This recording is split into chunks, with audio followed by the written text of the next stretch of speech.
Hi friends, welcome to our channel. ఈ రోజు నేను 2024లో బెంగాలీ లాంగ్వేజ్ లో రిలీజ్ అయినటువంటి ఒక మంచి థ్రిల్లర్ వెబ్ సిరీస్ స్టోరీని ఎక్స్ప్లెయిన్ చేయబోతున్నాను. అదే గోలం మామూన్. ఇక టైం వేస్ట్ చేయకుండా స్టోరీలోకి వెళ్ళిపోదాం. Now let's start our video.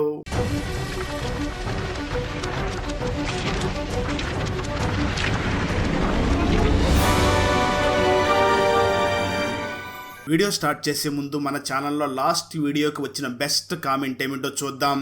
And ఈ కామెంట్ నేను పర్సనల్ గా సెలెక్ట్ చేసింది అయితే కాదు, సాఫ్ట్వేర్ ఆటోమేటిక్ గా ఈ వీడియోని లైక్ చేసి కామెంట్ చేసిన బెస్ట్ కామెంట్ ని ర్యాండమ్ గా సెలెక్ట్ చేస్తుంది. So keep commenting. నెక్స్ట్ మీ కామెంటే సెలెక్ట్ అయ్యే ఛాన్స్ ఉంది.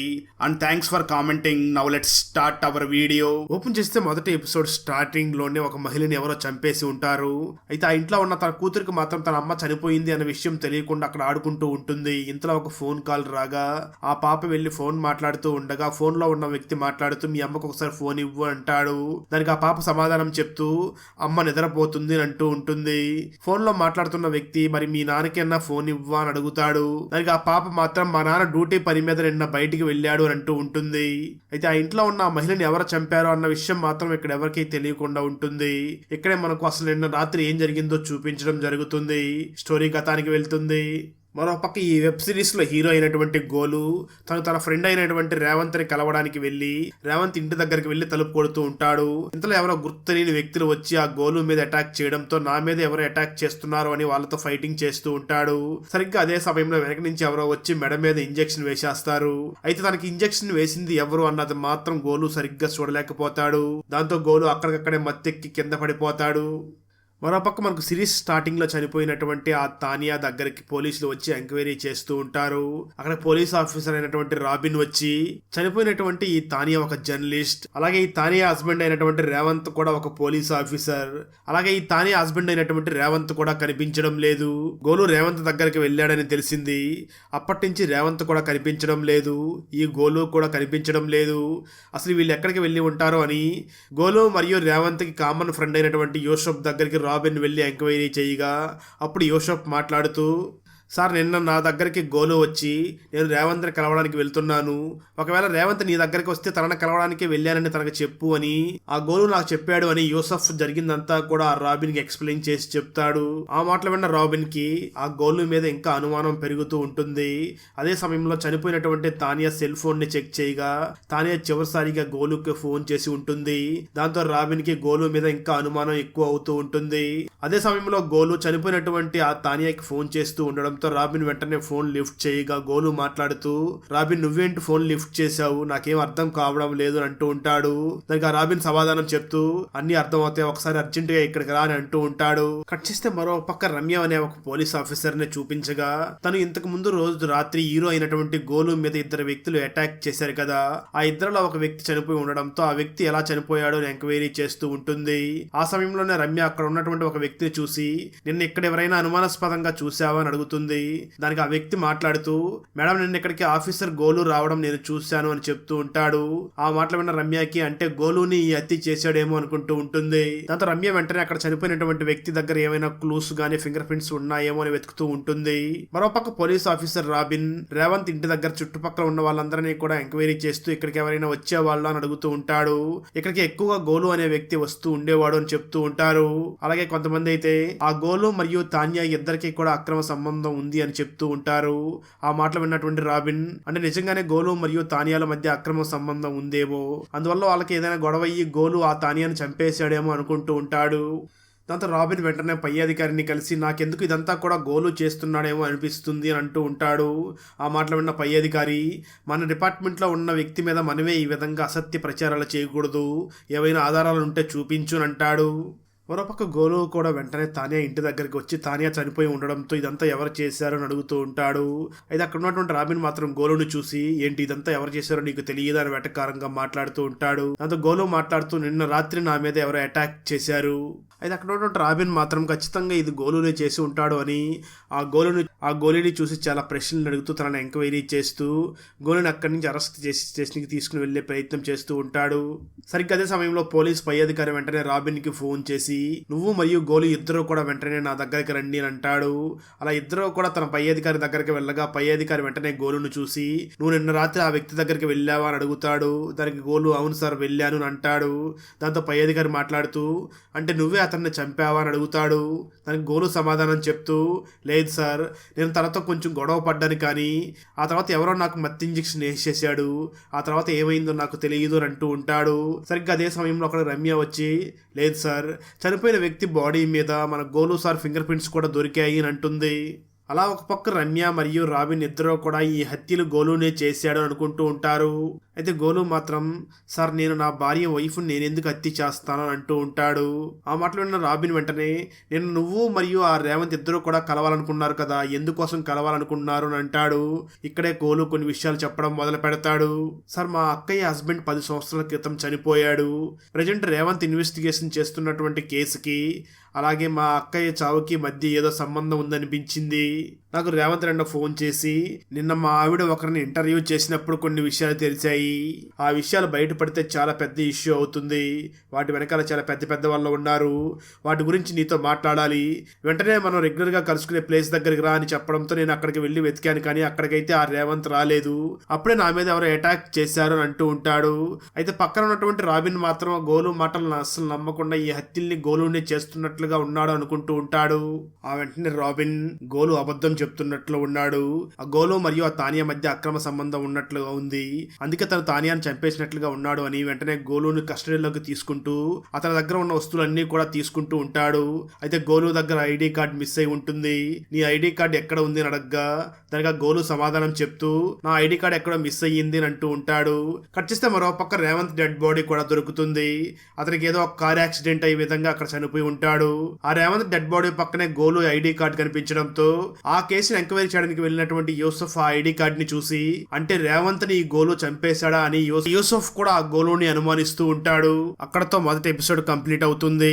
రెండో ఎపిసోడ్ స్టార్టింగ్ లో గోలుకి తన అక్కయ్య ఫోన్ చేసి నన్ను మీ బావ కొట్టాడు అని చెప్పడంతో ఆ మాటలు విన్న గోలు ఏంటి బావ సాఫ్ట్ కదా నిన్ను కొట్టాడా, సరే నేను ఒకసారి బావతో మాట్లాడతాను అని వెంటనే తన బావ దగ్గరికి వెళ్ళి ఏంటి బావ అక్కయ్యను కొట్టావా అని అడుగుతూ ఉంటాడు. అప్పుడు గోలు బావ మాట్లాడుతూ నేను ఇప్పుడు ఒకేసారి 6 కేసుల్ని హ్యాండిల్ చేస్తున్నాను, మధ్యలో మీ అక్క బాగా డిస్టర్బ్ చేస్తుంది, అందుకే చేయి చేసుకున్నాను అని చెప్పి ఇద్దరు మాట్లాడుకుంటూ వెళుతూ ఉంటారు. అప్పుడు గోలు వెంటనే తన బావను చూసి ఇప్పుడు నువ్వు ఎంక్వైరీ చేస్తున్న కేసులు ఏమిటి అని అడగ్గా దానికి గోలు బావ సమాధానం చెప్తూ ఇప్పుడు మీడియాలో ట్రెండింగ్ లో ఉన్నటువంటి కేసుని నేనే హ్యాండిల్ చేస్తున్నాను అంటూ ఉంటాడు.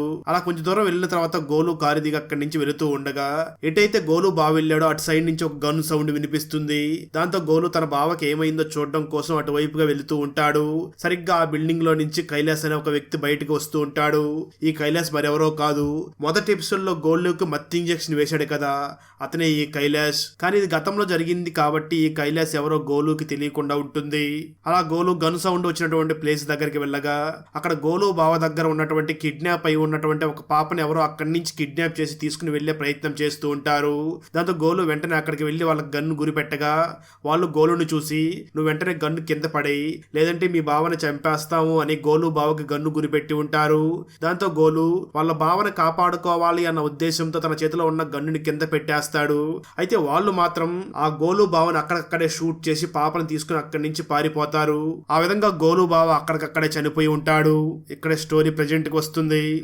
పోలీసుల అదుపులో ఉన్నటువంటి గోలు జరిగిందంతా గుర్తు చేసుకుని చాలా బాధపడుతూ ఉంటాడు. అప్పుడే పోలీస్ పై అధికారులు స్టేషన్ నుంచి బయటకు రాగా అక్కడ ఉన్న మీడియా వాళ్ళు పోలీస్ పై అధికారిని చూసి మీ పోలీస్ ఆఫీసర్ అయినటువంటి గోలుని ఇద్దరిని చంపాడు అని అందరూ అనుకుంటున్నారు, అది నిజమేనా అని అడుగుతూ ఉంటారు. దానికి ఆ పై ఆఫీసర్ మాత్రం నిజాలు తెలియకుండా ఎవరి మీద కూడా ఈ విధంగా నిందన మోపకూడదు, నిజాలన్నీ కూడా త్వరలోనే బయటపడతాయి అని చెప్పి అక్కడి నుంచి వెళ్లిపోతూ ఉంటాడు. మరోపక్క గోలు మాత్రం డిపార్ట్మెంట్ లో ఉన్న వాళ్ళందరూ కూడా నేనే హత్య చేశాను అని అనుకుంటున్నారు చేశాను అని చాలా బాధపడుతూ అదే సమయంలో అక్కడికి రమ్య రావడంతో రమ్యని చూసి రమ్య నువ్వైనా పై ఆఫీసర్ దగ్గర నా గురించి మంచిగా చెప్పు అని అంటూ ఉంటాడు. దాంతో రమ్య ఇప్పుడే నేను పై ఆఫీసర్ దగ్గరికి వెళుతున్నాను అని చెప్పి తన పై ఆఫీసర్ దగ్గరికి వెళ్ళగా ఆ సమయంలో పై ఆఫీసర్ ఎవరితోనో ఒక ఇంపార్టెంట్ వీడియో గురించి చాలా సీరియస్ గా మాట్లాడుతూ ఉంటాడు. అదే సమయంలో రమ్య అక్కడికి రావడంతో సడన్ గా ఫోన్ కట్ చేసి వెంటనే రమ్యని చూస్తూ ఉంటాడు. అప్పుడు రమ్య తన పై ఆఫీసర్ ని చూసి తను అక్కడ గోలుకు సపోర్ట్ గా మాట్లాడే ప్రయత్నం చేస్తూ ఉంటుంది. అయితే పై ఆఫీసర్ మాత్రం రమ్యని చూసి నాకెందుకు ఈ గోలుని ఈ హత్య చేశాడని అనిపిస్తుంది, దానికి సంబంధించిన సాక్ష్యాలన్నింటినీ కూడా నువ్వే సేకరించాలి, నాకు నీ మీద పూర్తి నమ్మకం ఉంది, నా నమ్మకాన్ని మాత్రం ఒమ్ము చేయకు అని అంటాడు. ఆ తర్వాత గోలుని కోర్టులో సబ్మిట్ చేయడానికి తీసుకుని వెళుతూ ఉండగా వాళ్ళ అక్కయ్య ఫోన్ చేసి మీడియాలో నీ గురించి ఏవేవో చెప్తున్నారు, అసలు ఏం జరిగింది అని అడుగుతూ ఉంటుంది. దానికి గోలు మాత్రం మీడియాలో వచ్చేటివేవి కూడా నువ్వు పట్టించుకోకు, అసలేమీ కాలేదు, ఎవరైనా నా గురించి అడిగితే మాత్రం ఎక్కడికి వెళ్ళాడో నాకు తెలియదని చెప్పు అని అంటూ ఉంటాడు. సరిగ్గా అదే సమయంలో గోలును కోర్టుకు తీసుకుని వెళుతూ ఉండగా కైలాస్ అనే వ్యక్తి అటువైపుగా వెళుతూ ఉండడంతో అది చూసినటువంటి గోలు ఇతనే కదా నాకు మత్తు ఇంజెక్షన్ వేసింది, అదే విధంగా బావ చనిపోయినప్పుడు ఆ బిల్డింగ్ లో నుంచి బయటకు వచ్చింది కూడా ఇతనే కదా అని వెంటనే అక్కడ ఉన్నటువంటి రమ్యను చూసి అక్కడ వెళ్తున్న వ్యక్తి నాకు మత్తు ఇంజెక్షన్ వేశాడు, వెంటనే వెళ్లి పట్టుకోండి అని అంటూ గట్టిగా అరుస్తూ ఉంటాడు.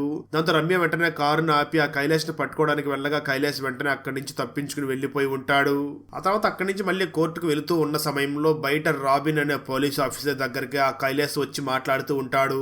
ఇదంతా కూడా కోర్టుకు వెళ్తున్న సమయంలో గోలు చూసి ఈ రాబిన్ ఎందుకు ఆ కైలాస్ తో మాట్లాడుతున్నాడు అంటే వీరందరూ కూడా ప్లాన్ చేసి నన్ను ఇరికిస్తున్నారేమో అనుకుంటూ ఉంటాడు. దాంతో గోలు ఇప్పుడు ఏం చేయాలి అని సడన్ గా నాకు గుండెల్లో నొప్పి వస్తుంది అంటూ అక్కడే కూర్చుంటాడు. దాంతో తనకి కొద్దిసేపు రెస్ట్ ఇద్దామని గోలుని వెంటనే ఒక రూమ్ లోకి తీసుకుని వెళ్లి తనకి రెస్ట్ ఇద్దామని అక్కడ కూర్చోబెట్టి ఉంటారు. ఆ రూమ్ దగ్గర రమ్య కాపలాగా ఉంటూ ఫోన్ లో మాట్లాడుతూ ఉంటుంది. సరిగ్గా సమయం చూసుకున్నటువంటి గోలు వెంటనే ఆ రమ్య దగ్గరికి వెళ్లి తన మెడ మీద ప్రెస్ చేయడంతో తను అక్కడికక్కడే స్పృహ తప్పి కింద పడిపోతుంది. దాంతో గోలు అక్కడి నుంచి తప్పించుకుని పారిపోతూ ఉండగా అది గమనించినటువంటి కైలాష్ వెంటనే తన మీద కాల్పులు జరుపుతూ ఉంటాడు. అయితే అక్కడి నుంచి తప్పించుకునే సమయంలోనే గోలు రమ్య దగ్గర ఉన్నటువంటి గన్ను తీసుకుని వచ్చి ఆ కైలాష్ మీద ఎదురు కాల్పులు జరుపుతూ ఉంటాడు. అలా గోలు కూడా కైలాష్ మీద ఎదురు కాల్పులు జరుపుతూ అక్కడి నుంచి తప్పించుకుని పారిపోగా కొంతసేపటి తర్వాత అక్కడికి వచ్చినటువంటి రాబిన్ అక్కడ ఉన్నటువంటి రమ్యని చూసి నువ్వు కనీసం ఒక్కరిని కూడా సరిగ్గా చూడలేకపోయావు, నీ దగ్గర నుంచి ఆ గోలు తప్పించుకుని వెళ్లిపోయాడు అని తనని చాలా తీవ్రంగా తిడుతూ ఉంటాడు. అక్కడతో 2వ ఎపిసోడ్ కూడా కంప్లీట్ అవుతుంది. 3వ ఎపిసోడ్ స్టార్టింగ్ లో గతంలో జరిగినటువంటి సంఘటనని చూపించడం జరుగుతుంది. రమ్య అప్పుడే డ్యూటీలో జాయిన్ అయి ఉండగా ఒక ఖైదీకి బాగా దెబ్బలు తగిలి ఉండడంతో ఆ ఖైదీని హాస్పిటల్ కి తీసుకుని వెళ్తుంది. అయితే అక్కడ ఉన్న డాక్టర్ మాత్రం రమ్యను చూసి మేడం ఆ పేషెంట్ కు ఉన్నటువంటి బేడీలు తీయండి, నేను తనకి ఫ్రీగా ట్రీట్మెంట్ చేస్తాను, మీరేం కంగారు పడకండి, తనకేసిన ఇంజెక్షన్ వల్ల తను 8 గంటల వరకు స్పృహలోకి రాడు అని అంటుంది. ఆ మాటలు విన్నటువంటి రమ్య వెంటనే ఆ బేడీల్ని తీసేయగా ట్విస్ట్ ఏమిటి అంటే అసలు ఆ ఖైదీకి కొంచెం కూడా మత్తు ఎక్కకుండా ఉండడంతో ఆ ఖైదీ అక్కడి నుంచి తప్పించుకుని పారిపోతాడు. స్టోరీ ప్రజెంట్ కి వస్తుంది. ఆ సంఘటన గుర్తు చేసుకున్నటువంటి రమ్య నేను గతంలో ఒకరిని అలాగే మళ్ళీ ఇప్పుడు ఒక ఖైదీ నా దగ్గర నుంచి తప్పించుకుని పారిపోయాడు అని చాలా బాధపడుతూ ఉంటుంది. మరోపక్క కోర్టు ఆవరణం నుంచి తప్పించుకుని వెళ్లిపోయే సమయంలో గోలు అక్కడ రమ్య గన్ను తీసుకుని కైలాస్ మీద కాల్పులు జరపడంతో గోలు కోర్టు ఆవరణలో జరిపినటువంటి కాల్పులన్నీ కూడా రికార్డ్ అయి ఉంటాయి. దాంతో మీడియా వాళ్ళ వెంటనే పోలీస్ పై అధికారులతో మాట్లాడుతూ ఉండగా పోలీస్ పై అధికారి మీడియా వాళ్ళను చూసి మా పోలీస్ డిపార్ట్మెంట్ లోనే ఒక వ్యక్తి మా పోలీస్ డిపార్ట్మెంట్ కి వ్యతిరేకంగా తయారయ్యాడు, త్వరలోనే తనను పట్టుకుంటాము అని అంటూ ఉంటాడు. అతను రాబిన్ వెంటనే పై అధికారిని చూసి ఖచ్చితంగా మేము ఆ గోలుని పట్టుకుంటామని తన టీంతో మాట్లాడుతూ ఎలాగైనా మనం గోలుని పట్టుకోవాలి అని అంటూ ఉంటాడు. కానీ ఆ రాబిన్ మాత్రం రమ్యని అవాయిడ్ చేస్తూ ఉంటాడు. అది గమనించినటువంటి రమ్య వెంటనే వాష్రూమ్కి వెళ్ళి మన దగ్గర నుంచి ఆ గోలు తప్పించుకుని వెళ్ళిపోయాడు, ఖచ్చితంగా మనమే తనని పట్టుకోవాలని డిసైడ్ అవుతుంది. ఆ వెంటనే రమ్య గోలు ఖచ్చితంగా వాళ్ళ అక్కయ్య దగ్గరకే వెళ్ళి ఉంటాడు అని రమ్య గోలు వాళ్ళ అక్కయ్య దగ్గరికి వెళ్ళి మాట్లాడగా మా తమ్ముడైతే ఇక్కడికి రాలేదని అంటుంది. దాంతో రమ్య అక్కడి నుంచి వెళ్ళిపోగా సరిగ్గా అదే సమయంలో గోలు తన సిస్టర్ కి ఫోన్ చేసి మాట్లాడడంతో తన సిస్టర్ మాత్రం అసలు ఏమయ్యింది, ఎందుకు రమ్య పోలీస్ ఆఫీసర్ ఇంటికి వచ్చి నీ గురించి ఎంక్వైరీ చేసింది అని అడుగుతూ ఉంటుంది. అప్పుడు గోలు మాట్లాడుతూ అక్కయ్య బావ చనిపోక ముందు ఏ కేసులు అయితే ఎంక్వైరీ చేశాడో ఆ కేసుకి ఇప్పుడు నేను ఏ కేసులు అయితే ఇరుక్కున్నానో దానికి ఏదో లింక్ ఉన్నట్లుగా ఉంది, నేను నా బెస్ట్ ఫ్రెండ్ అయినటువంటి రేవంత్ని మరియు తన భార్య అయినటువంటి తానియాని చంపేశాను అని నేరం నా మీద మోపాలని చూస్తున్నారు, నేనైతే ఆ హత్యలు చేయలేదు, ఖచ్చితంగా త్వరలోనే ఆ హత్యలు నేను చేయలేదు అని ప్రూవ్ చేసుకుని నీ దగ్గరికి వస్తాను, అప్పటి వరకు నీ దగ్గరికి ఎవరు వచ్చినా సరే నా గురించి తెలియదని చెప్పు అని చెప్పి ఫోన్ పెట్టేస్తాడు. సరిగ్గా అదే సమయంలో గోలు అకౌంట్ లో ఎవరో 50 లక్షలు వేయడంతో ఆ విషయం తెలుసుకున్నటువంటి రాబిన్ అంటే గోలు రేవంత్ ని మరియు వాళ్ళ ఆవిడ్ని చంపడానికి ఈ డబ్బులు తీసుకున్నట్లుగా ఉన్నాడేమో ఆలోచిస్తూ ఉంటాడు. మరోపక్క గోలు కూడా బ్యాంక్ వాళ్ళకి ఫోన్ చేసి నా అకౌంట్ లోకి ఎవరో డబ్బులు వేశారు, అది ఎవరు వేశారో ఒకసారి కనుక్కొని చెప్పండి అని అంటూ ఉంటాడు. అయితే ఈ గోలు ఫోన్ చేయడానికి ముందే రాబిన్ బ్యాంక్ మేనేజర్ కి ఫోన్ చేసి నీకు ఖచ్చితంగా గోలు ఫోన్ చేస్తాడు, అతను ఫోన్ చేసినప్పుడు అతనితో నెమ్మదిగా మాట్లాడి అది ఫోన్ లో చెప్పేది కాదు, ఒకసారి బ్యాంక్ వస్తే చెప్తాము అని చెప్పి తనని బ్యాంక్ వచ్చేలాగా చెయ్యండి, అయితే ఆ ఇన్ఫర్మేషన్ మాకు ముందే చెప్పండి అని చెప్పి ఉండడంతో ఆ బ్యాంక్ మేనేజర్ కూడా గోలుతో సేమ్ అదే విధంగా చెప్తూ ఉంటాడు. దాంతో గోలు ఇదంతా కూడా నన్ను పట్టుకోవడానికి ప్లాన్ చేసినట్లుగా ఉన్నారు, నేను కూడా ఒక పోలీస్ని ఆ మాత్రం తెలుసుకోలేనా అని, సరే నాకు ఖాళీ దొరికినప్పుడు నేను వస్తాను అని చెప్పి ఫోన్ వెంటనే కట్ చేస్తాడు. ఇక్కడ మనకు మిథున్ అనే ఒక టూరిస్ట్ పోలీస్ ఆఫీసర్ ని చూపిస్తారు. అయితే ఇక్కడ ఆ ఆఫీసర్ కి గోలు కోసం పోలీసులు వెతుకుతున్నారు అన్న విషయం మాత్రం మనకు తెలియకుండా ఉంటుంది. గోలు ఆ ఆఫీసర్ దగ్గరికి వెళ్లి నేను మీకోసమే చాలా వెయిట్ చేస్తున్నాను, మీరు నాకు ఒక సహాయం చేస్తారా, స్టేషన్ లో మా బావ ఇంతకు ముందు ఎంక్వైరీ చేసినటువంటి ఆ ఫైల్స్ ని నా దగ్గరికి తీసుకుని వస్తావా అని అడుగుతాడు. దానికి ఆ మిథున్ మాట్లాడుతూ సరే సార్ మీరు ఇంతలా అడుగుతున్నారు కదా నేనే స్టేషన్ లోకి వెళ్లి తీసుకుని వస్తాను అని స్టేషన్ లోకి వెళ్లి ఏవో మాయం మాటలు చెప్పి ఆ గోలు బావ ఎంక్వైరీ చేసినటువంటి ఆ కేసు ఫైల్స్ అన్ని తీసుకొచ్చి ఆ గోలు దగ్గరికి వస్తాడు. గోలు వెంటనే మిథున్ని చూసి ఆ కేస్ ఫైల్స్ నాకు ఇవ్వా అని అడగ్గా దానికి ఆ మిథున్ మాట్లాడుతూ సార్ మిమ్మల్ని పోలీసులు వెతుకుతున్నారంట కదా అని అంటాడు. ఆ మాటలు విన్న గోలు ఏంటి నీకు కూడా నిజం తెలిసిపోయిందా అని జరిగిందంతా కూడా తనకి ఎక్స్ప్లెయిన్ చేసి ఇప్పటికైనా నన్ను నమ్ముతావా అని అడగ్గా మిథున్ వెంటనే నిన్ను నమ్ముతున్నాను అని ఆ కేసు ఫైల్ని తనకి ఇవ్వడానికి రెడీ అవుతాడు. సరిగ్గా అదే సమయంలో వాళ్ళిద్దరి దగ్గరికి రమ్య వచ్చి గన్ను గురిపెట్టి ఉంటుంది. ఇక్కడ ట్విస్ట్ ఏమిటి అంటే కేసు ఫైల్ని తీసుకురావడానికి స్టేషన్లోకి వెళ్ళినటువంటి ఆ మిథున్ అక్కడ ఉన్నటువంటి ఒక పోలీస్ ఆఫీసర్తో మాట్లాడి ఉంటాడు. ఆ పోలీస్ ఆఫీసర్కి డౌట్ వచ్చి వెంటనే ఇదే విషయాన్ని రమ్యకి ఇన్ఫార్మ్ చేసి ఉండడంతో రమ్య వీళ్ళ లొకేషన్ కనుక్కుని అక్కడికి వచ్చేసి ఉంటుంది. అక్కడతో 3వ ఎపిసోడ్ కూడా అయిపోతుంది.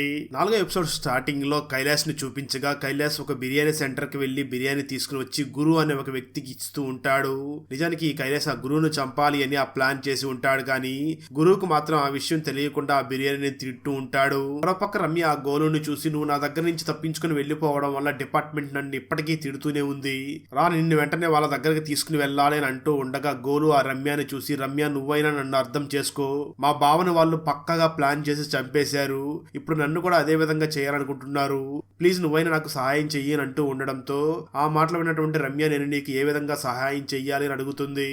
దానికి గోలు సమాధానం చెప్తూ అసలు మా బావయ్య ఎంక్వైరీ చేసినటువంటి ఆ కేసు ఏమిటో తెలుసుకోవాలి అని అంటాడు. ఆ వెంటనే మిథున్ తీసుకుని వచ్చినటువంటి ఫైల్లో చెక్ చేయగా గోలు బావ చనిపోవడానికి ముందు ఒక చిన్న పాపని కిడ్నాప్ చేసినటువంటి ఆ కేసు గురించి ఎంక్వైరీ చేస్తున్నాడు అని తెలుస్తుంది. దాంతో గోలు ఇప్పుడు ఆ పాప పెద్ద ఉంటుంది కదా, ఆ పాపను కలిసి ఎంక్వైరీ చేస్తే ఏమైనా నిజం తెలుస్తుంది అని గోలు మరియు రమ్య ఇద్దరూ కూడా ఆ పాప కోసం ఎంక్వైరీ చేయడం మొదలు పెడతారు. అలాంటి సమయంలోనే గోలు రమ్యను చూసి నువ్వు మొదటగా నా బ్యాంకులో 50 లక్షలు ఎవరు చేశారో ఆ ఇన్ఫర్మేషన్ మొత్తం తెలుసుకునిరా అంటాడు. దాంతో రమ్య వెంటనే ఆ బ్యాంకుకి వెళ్ళి అతి కష్టం మీద ఆ డీటెయిల్స్ని తీసుకుని మళ్ళీ ఆ గోలు దగ్గరికి వచ్చి ఈ వ్యక్తి ఎవరో నీకు తెలుసా అని అడుగుతుంది. ఆ మాటలు విన్నటువంటి గోలు నిజానికి ఎవరో నా అకౌంట్లో డబ్బులు వేశారని నువ్వు చెప్తున్నావు కదా, ఆ వ్యక్తి ఎవరో నాకు తెలియదు, అంటే వీళ్ళు పక్కగా ప్లాన్ చేసి నా అకౌంట్లో డబ్బులు వేసి నేను డబ్బులు తీసుకుని రేవంత్ని మరియు తానియాని చంపినట్లుగా నన్ను కేసులో ఇరికించాలనుకుంటున్నారు అని రమ్యకి మొత్తం చెప్తూ ఉంటాడు గోలు. ఆ తర్వాత గోలు మరియు రమ్య ఇద్దరు కూడా గోలు బావ ఇంతకు ముందు కిడ్నాప్ అయినటువంటి ఒక పాపను కాపాడాక ఆ అమ్మాయి పేరు మీనా, ఆ మీనా కోసం వెతుకుతూ ఉంటారు. మరోపక్క రాబిన్ కి ఒక విషయం తెలుస్తుంది. అదేమిటి అంటే చనిపోయినటువంటి రేవంత్ బాడీ మీద కొన్ని గాయాలు ఉండి ఉంటాయి, ఆ గాయాలన్నీ కూడా లెఫ్ట్ హ్యాండ్ తో అటాక్ చేసినట్టుగా తెలుస్తుంది. అది తెలుసుకున్నటువంటి రాబిన్ ఇక్కడ ఒక సమస్య ఉంది, మనం ఇప్పటి వరకు రేవంత్ ని గోలు చంపాడు అనుకుంటున్నాం, కానీ రేవంత్ మీద అటాక్ చేసిన వాళ్ళు ఒక లెఫ్ట్ హ్యాండర్, కానీ గోలు రైట్ హ్యాండర్, అంటే గోలు ఖచ్చితంగా అటాక్ చేసి ఉండడు. అదే విధంగా తానియా చనిపోయిన సమయంలో ఆ ఇంటి దగ్గర సీసీటీవీ కెమెరాని చెక్ చేసినప్పుడు అక్కడ ఒక వ్యక్తి అనుమానాస్పదంగా తిరుగుతూ ఉన్నాడు, అతని పేరు గురు, తన మీద కూడా చాలా కేసులు ఉన్నాయి, అతను ఒక లెఫ్ట్ హ్యాండర్, బహుశా అతనే ఇక్కడ ఈ హత్యలు చేసి ఉండవచ్చు అని ఆలోచిస్తూ ఉంటాడు. దాంతో రాబిన్ వెంటనే గురు ఎక్కడ ఉన్నాడో అని గురువు కోసం వెతుకుతూ ఉండగా మరోపక్క గోలు మరియు రమ్య ఇద్దరు కూడా ఆ మీనా కోసం వెతికి మీనా దగ్గరికి వెళ్ళి తనని కలిసి 10 సంవత్సరాల క్రితం నువ్వు కిడ్నాప్ అయిన సమయంలో ఏం జరిగిందో చెప్పు, అప్పుడు నిన్ను కాపాడినప్పుడు మా బావ చనిపోయాడు, ప్లీజ్ అప్పుడు ఏం జరిగిందో చెప్పవా అని అడుగుతారు. ఆ మాటలు విన్న మీనా మొదట్లో చెప్పదు, కానీ ఆ తర్వాత ఏం జరిగిందో చెప్పడం మొదలు పెడుతుంది. ఆ మీనా మాట్లాడుతూ నిజానికి ఆ రోజు నన్ను ఎవరో కూడా కిడ్నాప్ చేయలేదు, మా నాన్నే నన్ను ఆ ప్లేస్ దగ్గరికి తీసుకుని వెళ్ళాడు అని అంటుంది. ఆ మాటలు విన్న గోలు షాక్ అవుతూ, ఏంటి నువ్వు కిడ్నాప్ అవ్వలేదా, మీ నాన్నే తీసుకుని వెళ్ళాడా, అసలు మీ నాన్న పేరేమిటి అని అడగ్గా దానికి ఆ మీనా సమాధానం చెప్తూ, మా నాన్న అంటే నాకు చాలా అసహ్యం, మా నాన్న రకరకాల పేర్లతో తిరుగుతూ ఉంటాడు అని అంటుంది. ఆ మాటలు విన్నటువంటి గోలు అంటే ఇల్లీగల్ బిజినెస్ చేస్తూ ఉండే కైలాస్ మీ నానేనా అని అడగ్గా దానికి ఆ మీనా కూడా అవును అని ఒప్పుకుంటుంది. ఆ మాటలు విన్న గోలు, మా బావ ఎంక్వైరీ చేసినటువంటి కేసుల్లో ఎవరో బాధించబడినట్లుగా ఉన్నారు, వాళ్ళే మా బావను చంపించాలని ప్రయత్నించినట్లుగా ఉన్నారు, అందుకే ఈ కైలాస్ తన కూతురు కిడ్నాప్ అయిందని చెప్పి మా బావని ఆ బిల్డింగ్ దగ్గరికి పిలిపించి తనని చంపేసినట్లుగా ఉన్నాడు అని ఆ గోలు క్లియర్ గా అర్థం చేసుకుంటాడు. మరోపక్క పోలీసులు గురుని వెతుకుతూ గురు ఒక లాడ్జ్ లో ఉన్నాడు అని తెలిసి అక్కడికి వెళ్లి చూడగా అప్పటికే గురు చనిపోయి ఉండడంతో అప్పటికి కూడా పోలీసులు ఆ గోలుని అనుమానిస్తూ గోలు ఈ గురువు ద్వారా 2 హత్యలు చేయించి ఇతను ఎక్కడ నిజాలు చెప్తాడో అని ఇతన్ని కూడా చంపేసినట్లుగా ఉన్నాడు అని మళ్ళీ గోలుని అనుమానిస్తూ ఉంటారు. అదే సమయంలో రమ్య ఆ గోలుని చూసి నువ్వు పోలీసుల దగ్గరికి వెళ్ళి లొంగిపోయి జరిగిందంతా వాళ్ళకి చెప్పొచ్చు కదా అని అంటూ ఉంటుంది. ఆ మాటలు విన్న గోలు, ఇప్పటికి కూడా పోలీసులు నా మీదే అనుమానంతో ఉన్నారు, వాళ్ళు వెంటనే నన్ను పట్టుకుని ఈ కేసుని క్లోజ్ చేయాలి అన్న మూడ్లోనే ఉన్నారు, నిజాలు తెలుసుకోవాలని మాత్రం వాళ్ళకి లేదు అని అంటూ ఉంటాడు. ఆ తర్వాత గోలు రమ్యని చూసి నాకు మా అక్కను చూడాలని ఉంది అని చెప్పడంతో గోలు మరియు రమ్య ఇద్దరు కూడా గోలు అక్కను చూడడం కోసం బయలుదేరి వస్తూ ఉంటారు. అయితే ఈ విషయం పోలీసులకు తెలిసిపోయి గోలు ఖచ్చితంగా వాళ్ళ అక్కను చూడడానికి వస్తాడు అని గోలు వాళ్ళ అక్క వాళ్ళ ఇంటి దగ్గర 2 పోలీసులు కాపలాగా ఉంటారు. గోలు మరియు రమ్య అతి కష్టం మీద వాళ్ళకి కనిపించకుండా ఇంటి లోపలికి వెళ్లిపోతారు. గోలు అక్కయ్య గోలుని చూసి అసలు ఏం జరుగుతుంది, మన ఇంటి ముందు ఎప్పుడు కూడా 2 పోలీసులు కాపలా ఉంటున్నారు అని అంటూ ఉంటుంది. దానికి ఆ గోలు సమాధానం చెప్తూ, అక్క బావని ఏ విధంగా ట్రాప్ చేసి చంపారు అదే విధంగా నన్ను కూడా చంపాలని చూస్తున్నారు, నువ్వేం కంగారు పడకు, అంతా సర్దుకుంటాయి అని ధైర్యం చెప్తూ ఉంటాడు. ఆ తర్వాత గోలు మరియు రమ్య ఇద్దరు అక్కడి నుంచి వెళుతూ ఉన్న సమయంలో గోలు రమ్యని చూసి కేస్ ఫైల్ బ్యాక్ సైడ్ ఉంది దాన్ని తీసుకుని అంటాడు. దాంతో రమ్య కారు దిగి వెనక్కి వెళుతూ ఉండగా గోలు వెంటనే కారు వేసుకుని అక్కడి నుంచి వెళ్లిపోతాడు. ఎందుకంటే ఈ రమ్య మాటిమాటికి నువ్వు పోలీసులకు లొంగిపో అని చెప్తూ ఉండడంతో తను నా పక్కన ఉంటే ఎవరు హత్య చేశారో కనిపెట్టలేను అని గోలు రమ్యని అక్కడే వదిలిపెట్టి వెళ్లిపోతాడు. మరోపక్క రాబిన్ కి గోలు మిథున్ని కలిసి మాట్లాడినట్లుగా సీసీటీవీ ఫుటేజ్ లో తెలియడంతో రాబిన్ వెంటనే మిథున్ని పిలిచి ఎంక్వైరీ చేయగా మిథున్ మాట్లాడుతూ, సార్ ఆ గోలు కోసం పోలీసులు వెతుకుతున్న విషయం నాకు తెలియదు, నేనేమి తనకు ఎటువంటి సహాయం చేయలేదు అని అంటాడు. ఆ వెంటనే మిథున్ అక్కడి నుంచి బయటకు వచ్చి టీ స్టాల్లో టీ తాగుతూ ఉండగా ఒక గుర్తు తెలియని వ్యక్తి అక్కడికి వచ్చి ఒక ఫోటోని పెట్టి వెళ్లిపోవడంతో మిథున్ వెంటనే ఆ ఫోటోని తీసుకుని చూడగా అందులో 4 వ్యక్తులు ఒక హోటల్ దగ్గర ఉండి ఉంటారు. అలాగే వెనకాల ఒక డేట్ కూడా రాసి ఉంటుంది. దాంతో మిథున్ ఈ 4 ఎవరు అని ఆలోచిస్తూ ఉంటాడు. అక్కడతో 4వ ఎపిసోడ్ కూడా పూర్తవుతుంది. తర్వాత గోలు ఈ కేసు నుంచి ఎలా బయటపడ్డాడో తెలుసుకోవాలి అంటే రిమైనింగ్ ఎపిసోడ్స్ ని చూడాల్సిందే.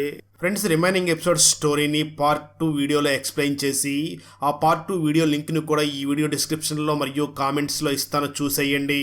మనిషి బ్రతికి ఉండగానే తన ఆత్మ దెయ్యంలాగా ఆ రూమ్లో ఎందుకు ఉంది, అన్న తన సొంత తమ్ముణ్ణి ఎందుకు షూట్ చేసి చంపాడు, ఒక ఆత్మ మనిషిని ప్రేమిస్తే ఏమయ్యింది, ఆ ఆత్మ మనిషికి ఎలా సహాయం చేసింది, ఎందుకు అతను అన్ని ఆత్మల్ని తన ఇంట్లో పెట్టుకుని ఉన్నాడు, కేకే ఎందుకు తను ప్రేమించినటువంటి ఆ అమ్మాయిని తనే షూట్ చేసి చంపేశాడు, ఒక పాడుపడిపోయిన బంగ్లా కావాలి అని ఆ కేకే ఎందుకు ఎంత ఖర్చు పెట్టడానికైనా సిద్ధపడుతున్నాడు, అసలు ఆ బంగ్లాలో ఏముంది, ఈ ప్రశ్నలన్నిటికీ సమాధానం తెలియాలి అంటే 2025లో పంజాబీ లాంగ్వేజ్లో రిలీజ్ అయినటువంటి సర్దార్జీ 3 మూవీని చూడాల్సిందే. ఈ పంజాబీ ఫుల్ మూవీ స్టోరీని తెలుగులో వినాలి అనుకుంటే ఈ వీడియో డిస్క్రిప్షన్లో ఉన్న లింక్ని క్లిక్ చేసి చూడండి. Thanks for watching. అలాగే వీడియో నచ్చినట్లయితే లైక్ చేసి ఒక చిన్న కామెంట్ చేస్తే మాకు నెక్స్ట్ వీడియో చేయడానికి ఎంకరేజింగ్ గా ఉంటుంది. అలాగే ఛానల్ ని సబ్స్క్రైబ్ చేసి పక్కనే ఉన్న బెల్ ఐకాన్ ని క్లిక్ చేసి సపోర్ట్ చేయడం మాత్రం మర్చిపోవద్దు. Thanks for watching. జై హింద్.